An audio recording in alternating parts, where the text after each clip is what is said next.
Ice launch trajectory countdown net pad is clear. 10, 9, 8. Launch auto sequence has started. 6, 5, 4, 3, 2, 1. Go for launch.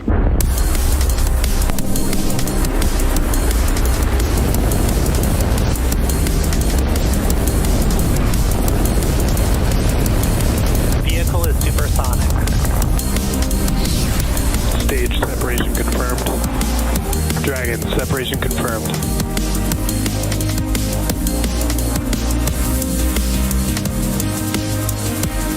Stage 1 is transonic. Landing legs have deployed. And Falcon 9 has landed. Hello, everyone, and welcome to the Falcon Heavy webcast for tonight's Jupiter 3 mission.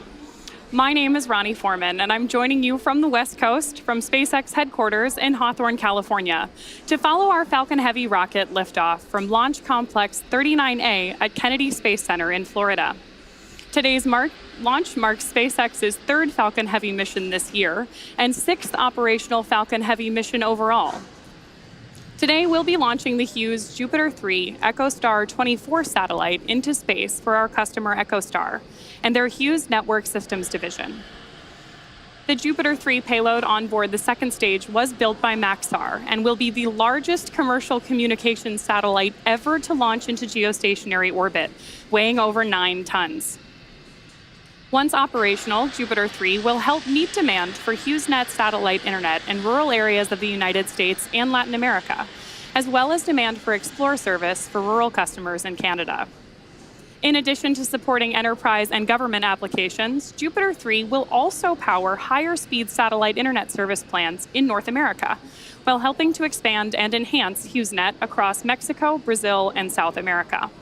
We'll have more about our customer and their payload later on during the show, so be sure to stay tuned.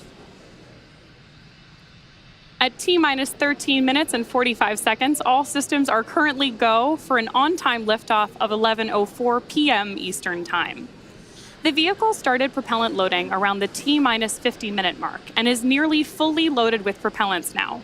Weather is green and the range is also ready to support. But if for some reason we don't launch today, we do have a backup opportunity tomorrow at the same time.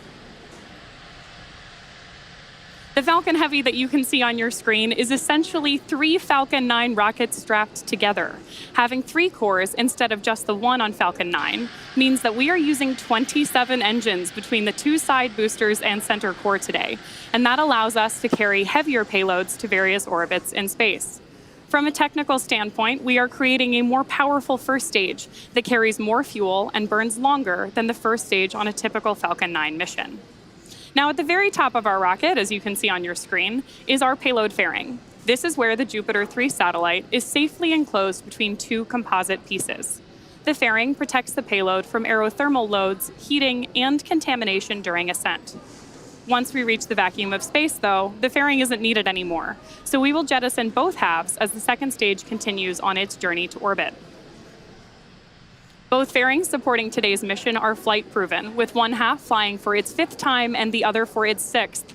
Once those fairing halves separate from the second stage, we will of course be attempting to recover them again today with the help of our recovery vessel, Doug. Now, right below the fairing, we have a second stage, which is connected to the 28th engine on board Falcon Heavy. This is our Merlin vacuum engine, and its job is to power the payload to its final targeted orbit once the center core and second stage separate. The second stage for this mission is also debuting a new medium coast configuration.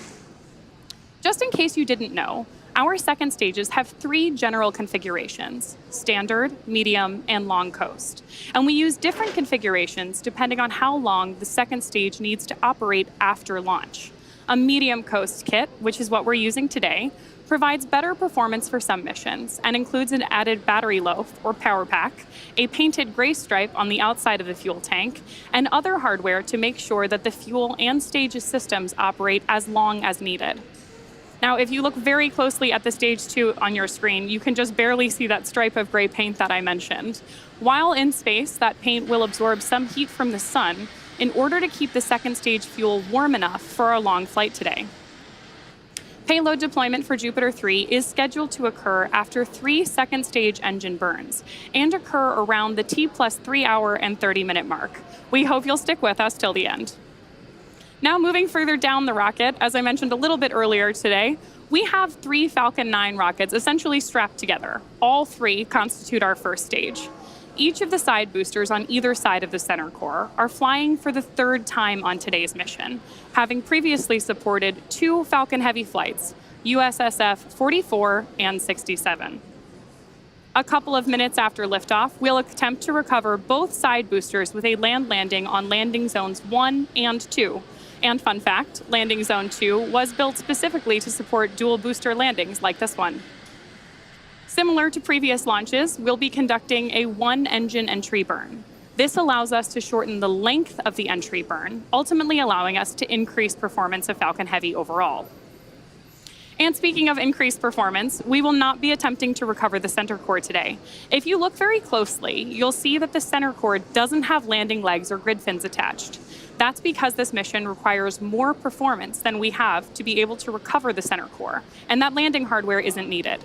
But don't worry, today's launch should still be a very exciting one, especially if you're joining us from the Space Coast tonight, where you should be in for some beautiful nighttime landing views. And now, as promised, here's a bit more information about our customer and satellite today. For over half a century, we've been on a journey to connect people, enterprises, and things around the world. Innovation runs deep in our veins, from developing the two-way VSAT in the 1980s, to inventing satellite internet in the 1990s, to launching the first modern-era telecommunications satellite in the 2000s. We've tackled the biggest connectivity challenges and applied our engineering excellence to uncover innovative ways to connect the unconnected.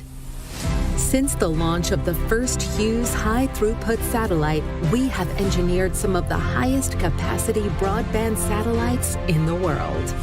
And now, our latest and greatest innovation launches a new era of connectivity.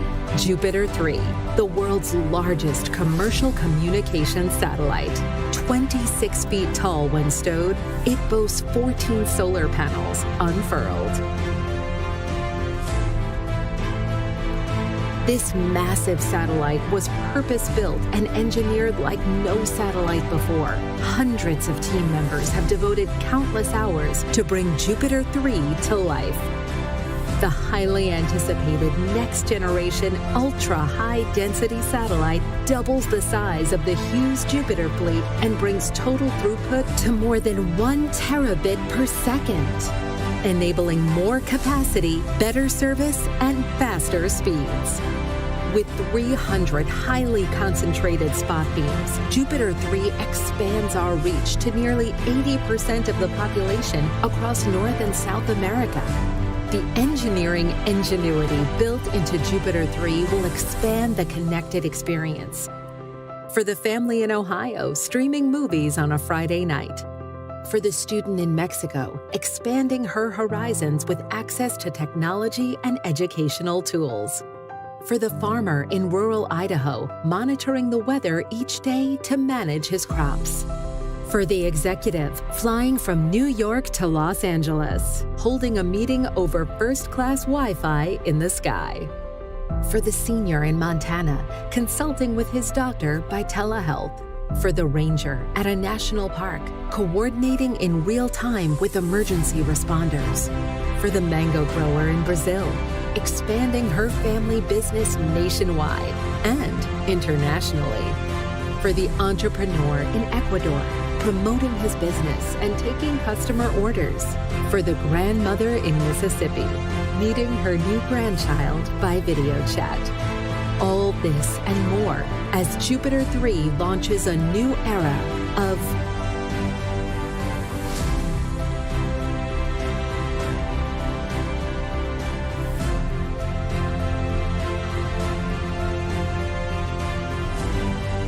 join us. With liftoff just about 6 minutes and 15 seconds from now, the vehicle and payload are healthy, and propellant load is well underway on the launch pad. Speaking of the launch pad, you may often hear the pad on your screen referred to as Historic Launch Complex 39A, and there's good reason for that. LC-39A was originally built to support the Apollo program with the goal of landing humans on the moon. This launch pad eventually supported the Apollo 11 mission to the lunar surface, carrying NASA astronauts Neil Armstrong, Buzz Aldrin, and Michael Collins in July of 1969. So we're just about a week past the 54-year anniversary.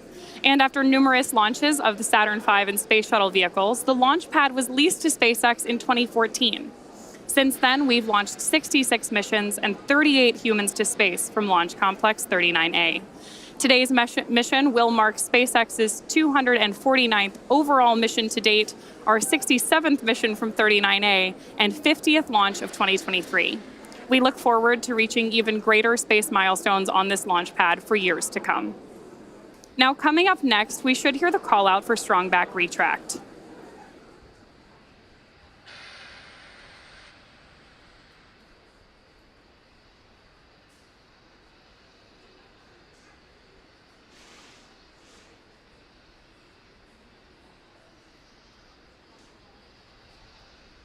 Falcon Heavy tanks are pressing for strong back retract.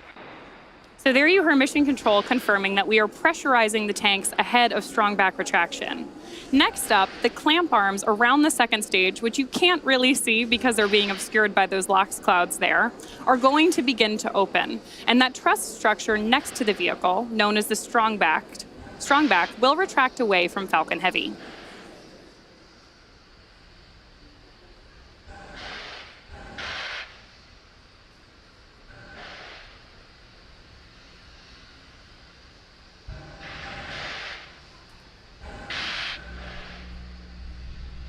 Again, those clouds that you see forming around the vehicle are nothing to worry about. That's actually liquid oxygen boiling off the surface of the tanks inside the rocket. As that boiled off liquid oxygen meets the warm Florida air, it's forming actual clouds around the vehicle.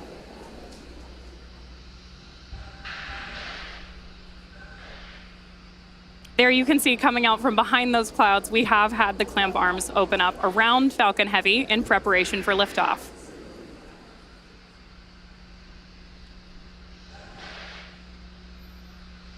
There you have a great view of the strong back actually pulling away from the vehicle. This initial retraction is just a slight movement. Ahead of liftoff, we'll see full retraction so that Falcon Heavy can clear the launch pad. Now, the next major milestone we're tracking is liquid oxygen loading completion. We're expecting that here in just about a minute.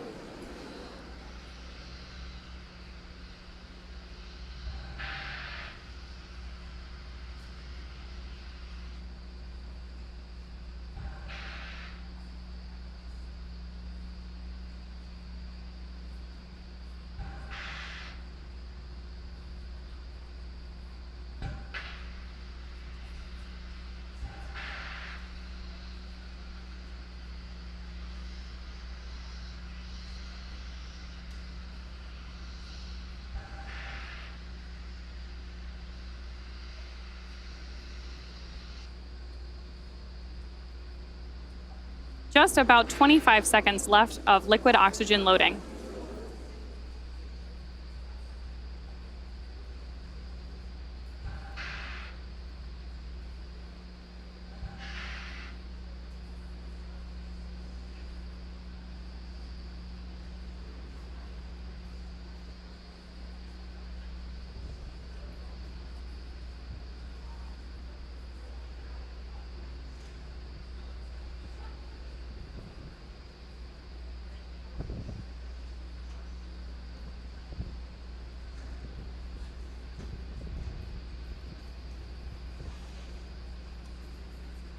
Really gorgeous views of Falcon Heavy on the launch pad tonight.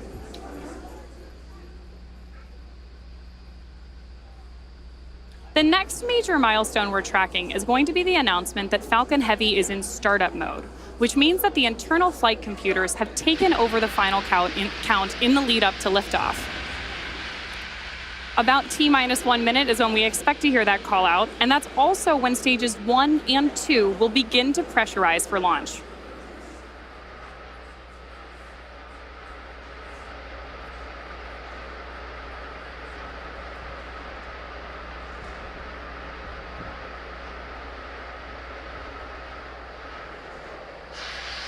Launch abort has started.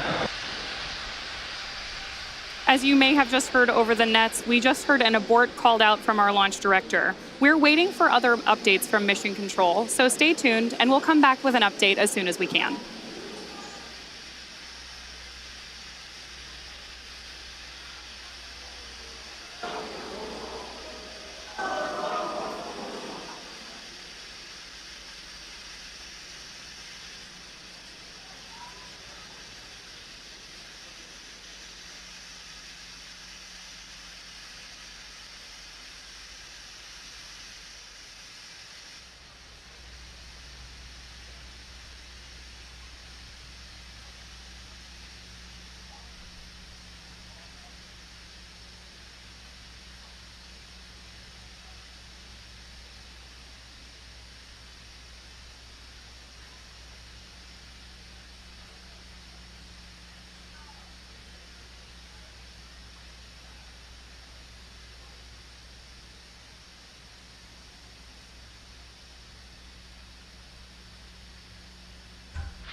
All parties on countdown 1, please be advised that we have scrub for the night on Falcon Heavy.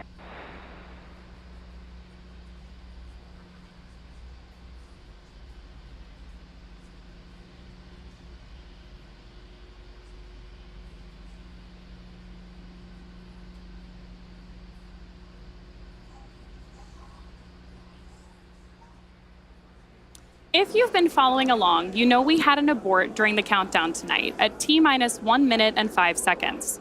Prior to that, the countdown was proceeding nominally. And keep in mind that the purpose of the countdown is to help us catch potential issues prior to flight. There are 1,000 ways that a launch can go wrong and only one that it can go right. So given that, we are overly cautious on the ground, and if the team or the vehicle sees anything that just looks even slightly off, they'll stop the countdown. Again, the vehicle and payload are in good health, but this will end our launch attempt for today. Our next launch opportunity is tomorrow around the same time, so keep an eye on our social media channels for updates. Hopefully you'll join us. Thanks for joining us today. We'll see you next time.